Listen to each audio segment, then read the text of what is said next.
स्वागत आहे तुमचं विदर्भ किचनमध्ये। तर आजची आपली रेसिपी आहे विदर्भ स्पेशल पाटवडी रस्सा भाजी।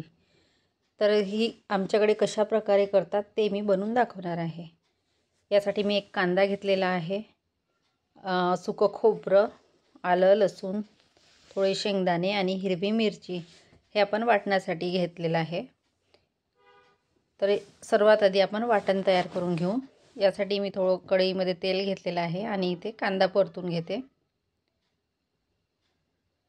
कांदा थोडासा परत परत केला की लगेच त्यामध्ये आपल्याला शेंगदाणे, खोबरं, आलं लसूण आणि मिरची हे पण सर्व मिक्स करून घेऊन परतून घेऊया। पाटोळी ही बऱ्याच प्रकारची केल्या जाते, म्हणजे प्रत्येकाकडे ही पद्धत वेगवेगळी आहे। आता आमच्या विदर्भामध्ये बेसन शिजवून पाटोळी करतात, कोणी लाटून भिजवून करतात।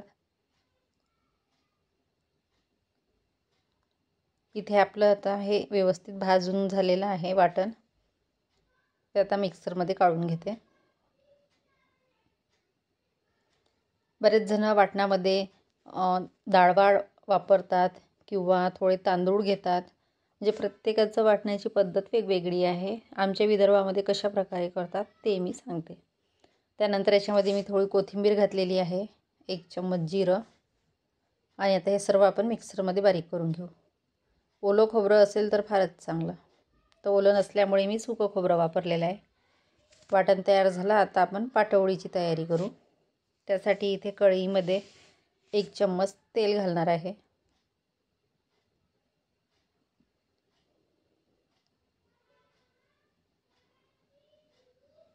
बरेच जण बेसन भाजून त्यानंतर त्याच्यामध्ये मसाले घालून ते भिजवून आणि लाटून पाटवडी करतात, पण त्यापेक्षा ही पाटवडी खायला पण एकदम अशी सॉफ्ट आणि छान लागते। त्यानंतर तेल गरम झाले, यामध्ये मी थोडं जिरं, मोहरी, कढीपत्ता, थोडा कांदा घातलेला आहे, थोडं परतून घेऊ।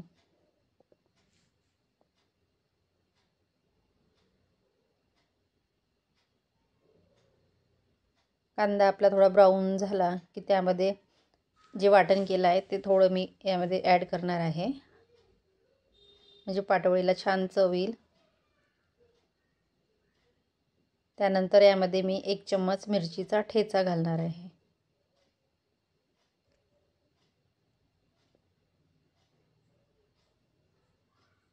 विदर्भ स्पेशल म्हटलं की झणझणीत आणि तिखट असणारच। त्यानंतर इथं थोडं लाल तिखट घातलेलं आहे आणि मीठ। सर्व परतून घेऊ आणि आता यामध्ये आपण पाणी ॲड करू।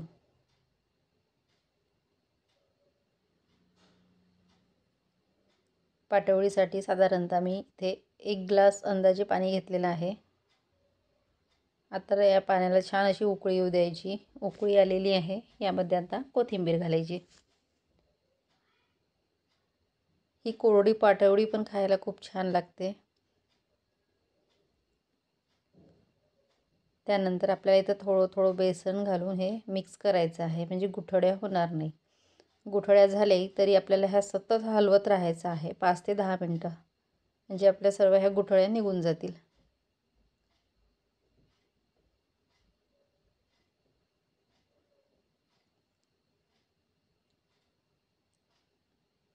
आता व्यवस्थित हे मिक्स करून घेऊ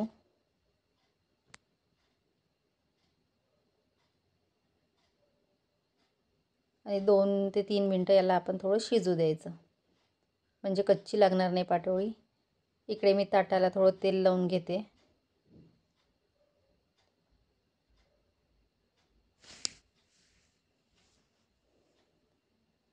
त्यानंतर आपलं हे बेसन व्यवस्थित पकलेलं आहे आणि आता हे ताटावर बेसन काढून घ्यायचं। आता तुम्ही बघू शकता कढईला बरंच असं लागलेलं आहे बेसन, तर त्यामध्ये सुद्धा मी पाणी घालून ते सगळं मिक्स करून घेणार आहे, म्हणजे ते आपल्याला फोडणीमध्ये कामी पडेल।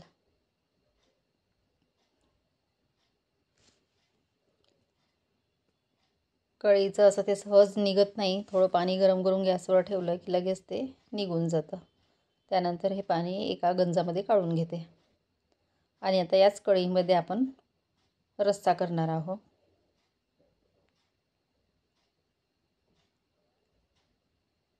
तर यामध्ये 2 ते 3 चम्मच तेल घालणार आहे.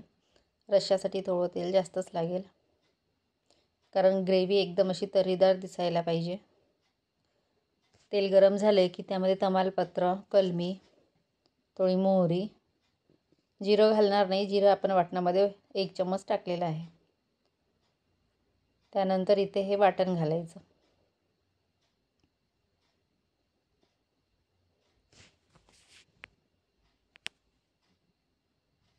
आता हे वाटण छान तेल सुटेपर्यंत आपल्याला तेलामध्ये परतून घ्यायचं आहे.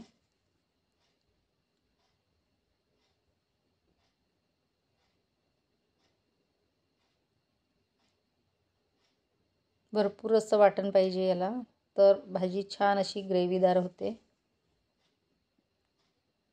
बघू शकता आपलं आता तेल सुटत आलेलं आहे. आता यामध्ये मी थोडं पाणी घालणार आहे.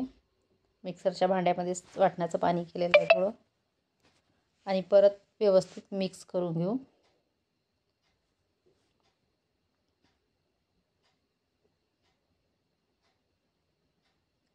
आता आपला हा मसाला छान शिजलेला आहे.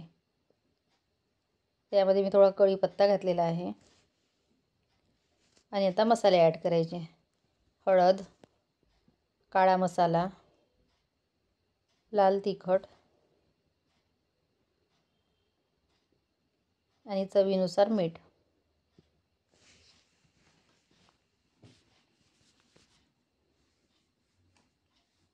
थोडा कांदा लसूण मसाला व्यवस्थित असं परतून घेऊ. त्यानंतर इथे मी अर्धा टोमॅटो घेतलेला आहे चिरून, आणि थोडं पाणी घालून 2 मिनटं आपण याला वाफ येऊ देऊ.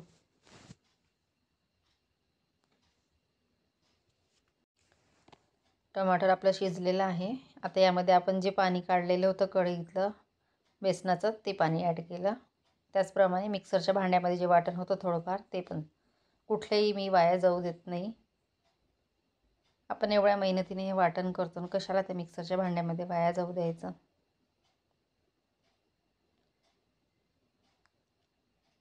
आता इथे छान असा रस्सा तयार करून घेऊ.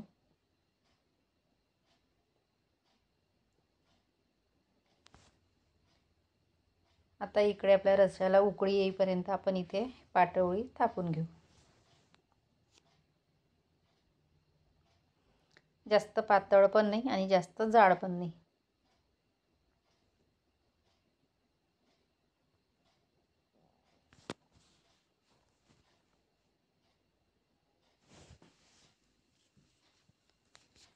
जास्त पातळ जर थापली आणि ती जर आपण रश्श्यामध्ये सोडली तर ती लगेच विरघळून जाईल, आणि जाड असली तर ती एकदम कडक येईल. आता इकडे आपलं छान असं रस्सा झालेला आहे.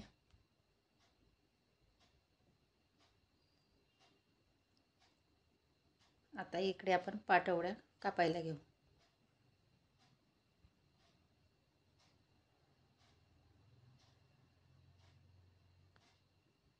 मी मध्यम आकाराच्याच कापून घेतलेल्या आहे. बऱ्याच जणांना बारीक आवडते, कोणाला मोठे आवडते.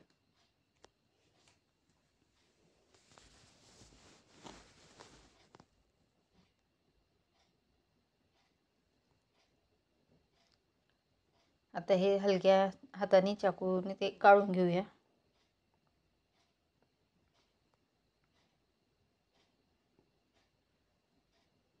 बघू शकता एकदम जाड पण नाही झाली आणि बारीक पण नाही.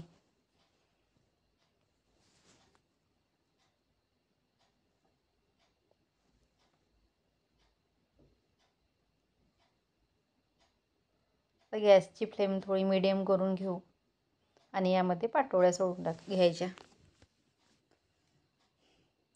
तुम्ही पाटोळ्या नाही जरी टाकल्या आणि वेगळ्या ठेवून जेवण वाढताना जेव्हा रश्श्यामध्ये आपण अशा कोरड्या जरी दिल्या तरी होतात, पण यामध्ये शिजवून घेतल्या तर खूप छान लागतात. जास्त नाही, 5 मिनटं आपल्याला ते कमी फ्लेमवर होऊ द्यायच्या, म्हणजे एकदम छान अशी टेस्ट येईल. त्या पाटोळीमध्ये रस्स्याची छान टेस्ट येईल. त्यानंतर इथे कोथिंबीर,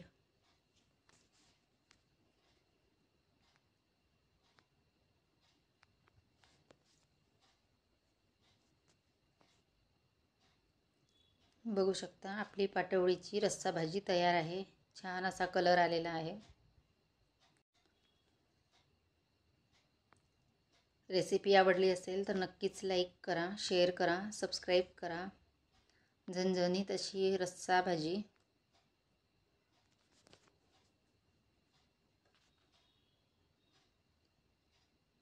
आपली पाटवडी पण मस्त शिजलेली आहे रश्श्यामध्ये.